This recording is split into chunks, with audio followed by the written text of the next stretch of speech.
నాకు చాలామంది సినిమా హీరోలు నాకు చాలా ఇష్టం. కానీ నేను తీసుకున్న హీరో నా టీచర్స్, నా హీరోలు. ఒక స్పోర్ట్స్ పర్సన్, ఒక వనజీవి రామయ్య, లేదంటే ఒక దశరథ్ మాంజీ. వాళ్ళు నడిస్తే రికార్డింగ్లు ఉండవు. నా సినిమాలు వేసినప్పుడు నేను నడిస్తే వెనకాల రికార్డింగ్లు ఉంటాయి. గెడ్డం తీసిన గెడ్డం ఉంచుకున్న సింహంలో డైలాగులు చెప్తే రికార్డింగ్లు ఉంటాయి. కానీ నిజమైన హీరోలకి రికార్డింగ్లు ఉండవు. కార్గిల్లో మన కోసం చచ్చిపోయిన హీరోలకి రికార్డింగ్స్ ఉండవు. దేశ భద్రత కోసం చచ్చిపోయారు వాళ్ళకి రికార్డింగ్లు ఉండవు. మనం గుర్తుపెట్టుకోవాల్సింది వాళ్ళని. మనం గుర్తుపెట్టుకోవాల్సింది మన కోసం కష్టం తెలియకుండా మనల్ని కాపాడే మన తల్లిదండ్రుల్ని, గొంతు చించుకొని మనం బాగుండాలని చెప్పి మన అధ్యాపకుల్ని, మన టీచర్స్ని. ఇంకా అన్నిటికంటే కూడా ఇందాక దారిలో వస్తూ ఉంటే మనకి చాలామంది మీకు శానిటేషన్ కోసం పనిచేస్తూ ఉన్నారు. మనకి వీధుల్ని శుభ్రంగా తుడిచే మన కుటుంబం అది. మన శానిటేషన్ వర్కర్స్కి మీరు గౌరవం ఇవ్వండి. అలాగే జపాన్ లాగా నేను చిన్నప్పుడు మా ఇంట్లో బాత్రూమ్ నేనే కడిగేవాడిని. మా నాన్న మా అమ్మ మా చేత కడిగిచ్చేవాడిని. అలాగే మన స్కూల్ బాత్రూమ్స్ కూడా జపాన్లో స్టూడెంట్స్ బాత్రూమ్స్ వాళ్ళే కడుగుతారు. ఇక్కడ మనం వేరే వాళ్ళ చేత చేయిస్తాం.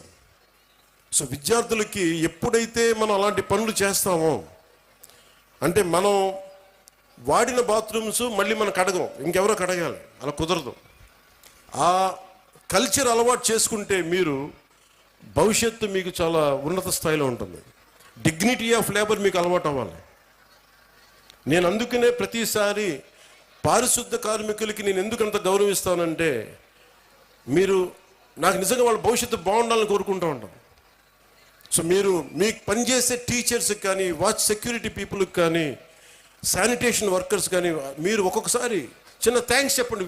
విద్యార్థులకు చెప్తున్నాను, మీరు మా కోసం ఇంత చేస్తున్నారు, చిన్న థ్యాంక్స్ చెప్పండి.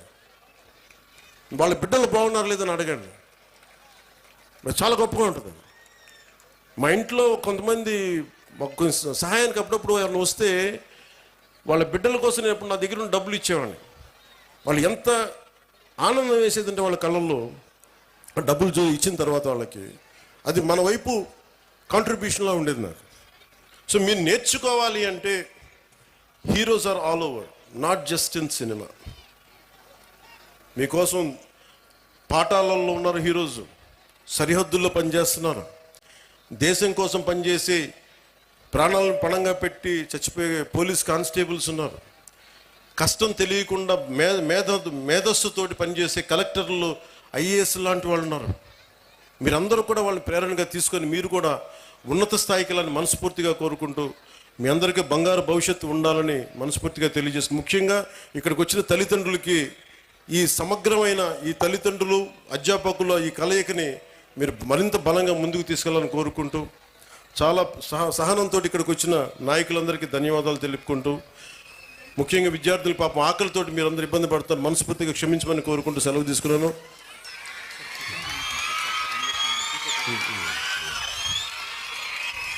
అలాగే నా దృష్టికి ముఖ్యంగా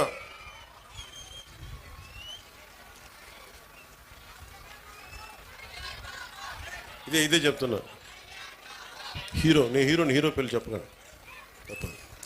ఎందుకంటే సరస్వతి దేవిని పొగడాల్సిన నేల ఇది, హీరోలను పొగడాల్సిన నేల కాదు.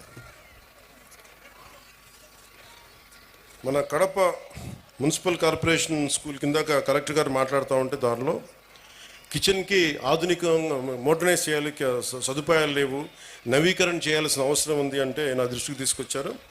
దానికి మన స్కూల్కి సంబంధించి, మన కడప మున్సిపల్ కార్పొరేషన్ స్కూల్కి సంబంధించి ఆ నిధుల్ని ఎంత ఖర్చు అయితే అంత నేను నా ట్రస్ట్ నుంచి మన స్కూల్కి, మన కడప మున్సిపల్ కార్పొరేషన్ ఈ కిచెన్ ఆధునీకరణకి నేను డబ్బులు అందజేస్తాను. అది మీరు ఎంత అంటే అంత. అలాగే ఒక ఆడపిల్లలు అడిగారు, అక్కడ ఆడబిడ్డలు అడిగారు, నన్ను ఆ పాపలు అడిగారు, ప్రైజ్ ఇమ్మని. ఇందాక ఒక ప్రొఫెసర్ గారు కూడా అడిగారు, మీకు ప్రశంసా పత్రాలు కానీ అలాగే మీకు బహుమతులు కానీ ఏదైనా ఉంటే స్కూల్ యాజమాన్యం నా దృష్టికి తీసుకొస్తే దానికి సంబంధించిన నిధులు, దానికి సంబంధించినవి కూడా నేను సమకూరుస్తాను తెలియజేసుకుంటున్నాను. అలాగే బస్సు ఒకటి కలెక్టర్ గారు నా దృష్టికి చాలా కీలకమని చెప్పారు.